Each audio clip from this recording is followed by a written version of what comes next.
নমস্কার। কবিতা অমলকান্তি, কবি নীরেন্দ্রনাথ চক্রবর্তী। অমলকান্তি আমার বন্ধু। স্কুলে আমরা একসাথে পড়তাম। রোজ দেরি করে ক্লাসে আসতো, পড়া পারতো না। শব্দরূপ জিজ্ঞেস করলে এমন অবাক হয়ে জানলার দিকে তাকিয়ে থাকতো যে দেখে ভারী কষ্ট হতো আমাদের। আমরা কেউ মাস্টার হতে চেয়েছিলাম, কেউ ডাক্তার, কেউ উকিল।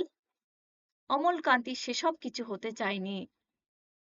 সে রোদ্দুর হতে চেয়েছিল, ক্ষান্ত বর্ষণ কাকডাকা বিকেলের সেই লাজুক রোদ্দুর।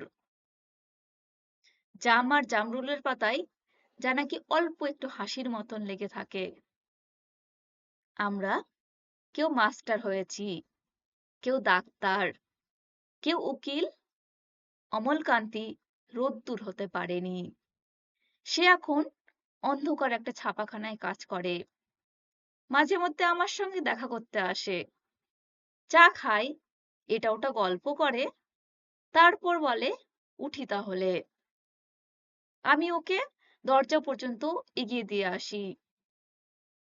আমাদের মধ্যে যে এখন মাস্টারি করে, অনায়াসে সে ডাক্তার হতে পারতো।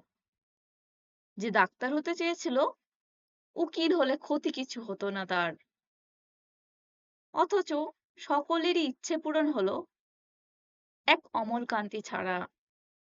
অমলকান্তি রোদ্দুর হতে পারেনি। সেই অমলকান্তি রোদ্দুরের কথা ভাবতে ভাবতে ভাবতে ভাবতে যে একদিন রোদ্দুর হতে চেয়েছিল। ধন্যবাদ।